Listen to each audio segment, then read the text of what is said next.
Everyone, this is KJ Vlogs, a Filipino reactor based here in Kingdom of Saudi Arabia, and welcome back to my channel. Agad-agad gawa natin ng reaction video, ang Barda compilation, because why not? So I won't take any longer.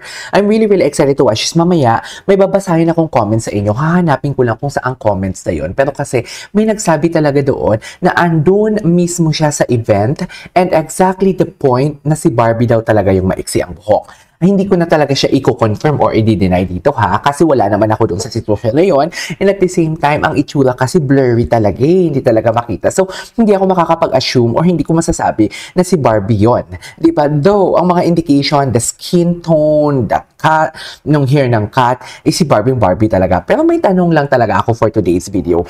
Di ba sila ang nagsabi na ng 18 pa lang, hinatid daw ni Mami Eden, yung sabi nila na si AM, sa Australia? Di ba doon pa lang, alam mo, ang daming inconsistency sa kwento. Just, pero bakit sila na naman, KJ, ang topic mo? Dapat naman talaga sila, kasi kailangan talaga natin silang puksain for today's video. Hindi tayo makakausan, hindi tayo makakapunta sa destination natin, sa tamang destination natin for today's video, hanggat may mga unleft said. May mga unleft, may mga unsaid na mga things or may mga things na mga hindi dapat natin maklaro. Unang-una, ang dami nilang palya sa Siargao ha. Totoo lang. Oo, tumama sila sa isa. Doon, yun yung pinagmamayabang nila eh. Pinagmamayabang talaga nila doon. Tama naman talaga sila. Pero the rest, ang dami nilang palya talaga. Sa Siargao, ang dami talaga nilang palya ng mga aside sa story and everything. Sa story na gawa-gawa nila, should I say. Sila na nga gumawa ng story nila, pumalya pa. Guys, di ba, hindi mo, alam niyo ba yon? Ginawa niyo na nga ng kwento, tapos kayo na nga gumawa ng kwento for today's video about sa Barda doon. Wait lang, parang hindi ako, sa aking camera. Sila na nga gumawa ng what do you call this story na yun sa Siargao na yun, pero pumalya pa. Pangalawa, nang nakarating na si David sa Manila, hinatid daw, wala na daw si Alex Manalang dito wala na daw dyan sa Philippines, kasi hinatid daw ng 18, tapos spotted naman pala sa laro ng Ginoo. Diba? Pangatlo, kung hindi in-explain ko na to kahapon. Ulit-ulitin ko talaga para itatak talaga sa utak ng mga mahinang nilalang. Kasi dami mahinang nilalang eh. So, pangatlo, nang lumabas ang mga photos galing sa kampo natin na naspotted si Barbie at saka si David doon sa 4th floor ko, no? Yung alleged girl na si Barbie sa 4th floor. After one day, if I'm not mistaken, doon pa lang sila nang nag-react na hindi daw yun si Barbie kasi nagpaiksi naman daw ng buhok talaga si Alex Manalang. So ngayon, ilabas ninyo ang Alex Manalang. Ngayon, may mga casual viewers and Barda fans as well na nagsasabi na si Barbie daw talaga yung nasa 4th floor na babae, naka-mask and naka-shades. Ang tanong ko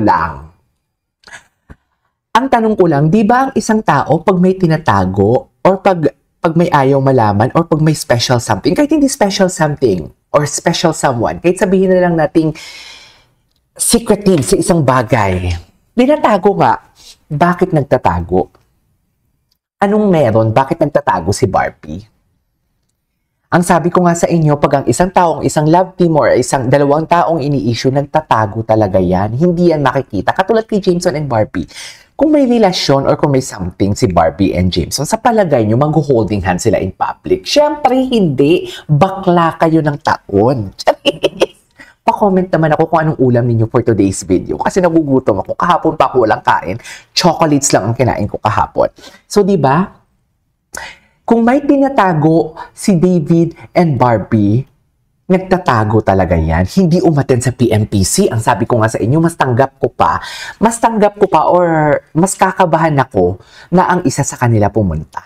Pero hindi dear. Yes. Or kung pumunta man sila, hindi sila sweet. Yes. Kasi nga may tinatago for today's video. Bakit sa VIP si Barbie? Ang dami nagsabi na sa VIP section daw si Barbie. Bakit sa VIP section si Barbie? Kung wala kang tinatago, dapat andoon ka din kung saan yung Alex Manalang. O kung saan yung ini-issue yung girl. Diba? Kung saan yung ini-issue ng girl, dapat doon ka lang. Okay, tanong, bakit kung saan palagi andun si girl sa Siargao, andun din si girl sa what do you call this? Andun din si girl sa what do you call this, sa laro ni David. Okay, sabihin na natin andun siya palagi sa mga event ni David. Kung tinatago siya ni David, dapat wala siya doon or nagtatago din siya. Kung may relasyon sila ni David, dapat nagtatago siya. Kasi si David talaga never nagsalita about sa kanya. Never nagsalita si David about na may girlfriend siya and everything. Gets nyo ba yun? Gets nyo ba yun? Hindi ba pwedeng, oo, baka taga-Australia talaga siya? And baka sinusulit niya lang yung pagpunta niya sa Pilipinas as a friend? Diba? Gets nyo ba yun? I mean, gets nyo ba yun? Sorry, may pumasok kasi sa office ko, may nagpapaperma. Diba? I mean, gets nyo ba yun? Baka naman sinusulit lang yung bakasyon sa Pilipinas at saka friends talaga sila. Kaya andun yung Alex Manalang for today's video. Eto lang sasabihin ko sa inyo ha, ang daming indikasyon. Unang-una, ako hanggat hindi nagsasalita si David, hindi ako maniniwalang may girlfriend siya. Okay, flop na yung Siargao nila. Ginawa nila ng kwento si David doon. Sinira nila si David doon. Hanggang ngayon, hindi pa tayo makakausad kasi ang dami pa din nilang pinabato sa atin. Ang problema kasi hindi sila eh. Ang problema kasi ang daming mga mahinang nilalang. Yan yung problema for today's video. Sa totoo lang, ang daming mahihinang nilalang. Wake up! At ito pa ang malala, dear. Di ba nag-upload din araw-araw ang inyong patrona na panocha for today's video? Ba't doon kayo? Ba't alam mo, hindi nyo kami makikita doon sa mga comment section na kung ano-ano. Hindi, wala kayong makikita ako ha. Wala kayong hindi ako nagbabasa. Nagsicheck ako ng upload niya kung ano yung atake niya. Baka kasi ginamit niya akong content, which is gusto ko naman para mapasikat niya ako, di ba? Kaso hindi na naman niya ako ginagamit. Hindi niya ako ginagamit. Hindi ba ako talaga sikat? Hindi ko ba ka-level si Madam Pickles? Ba yun? Sabi ko kay Madam Pickles sa live, naiingit talaga ako sa inyo, Madam Pickles and Barda United, kasi ginagamit yung content. Ako hindi ako ginagamit. Hindi ba ako sikat? Hindi ba ako sikat for today's video? Anyways, ituloy natin tong chika natin for today's video. Mag-check tayo muna ng Instagram, mga Instagram nila, and at the same time, babasahin natin yung comments. Sana mahanap natin yung comments or mahanap ko talaga yung comments for today's video. Anyways, so yun na yun ha. Ang daming indikasyon, okay? Ang daming indikasyon talaga na may something talaga na Barda is real talaga. Okay, wait lang. Tatapusin ko lang to. Ano ko yan. Asa na yun? Hinahanap ko yung comment eh. Asa na ba yun? Nakakainis naman. Wait.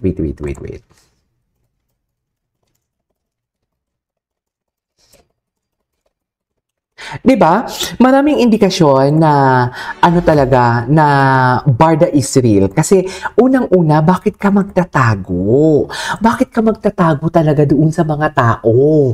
Kung gusto mong supportan si David as a love team lang, okay? As a love team, o kaibigan mo, o yung nagkasama kayo sa trabaho, kung gusto mong supportan si David, go supportahan mo. Pero bakit ka kailangan magtago? Bakit kailangan ka mag-face mask for today's video? Kasi nga may something, KJ, bobo ka ba? Oh, sinagot na ni Self, ha? Sinagot na ni Self for today's video. So, ayoko na lang talaga magkwento.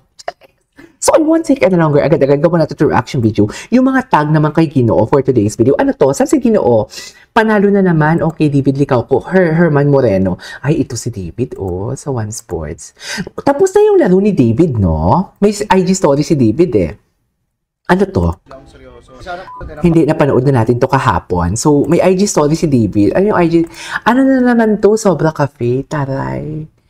Teka lang, parang dito din na umupo sila David and sa Beauty Empire na restaurant. Hindi ganun yun. Ano naman ang ibig sabihin nito? Naku, sana walang si Barbie ng IG story naman parang ganitong i-chika ng mga aesthetic ha. Utang na loob. Uy, pa-like naman ako ng video natin and pa-subscribe for today's video para ganahan naman tayo. Kung gusto nyo maglagay ng super thanks, huwag kayong mahiya. Go! Mag-super thanks kayo. Marami na din naman tayo na natanggap ng super thanks. Maraming salamat.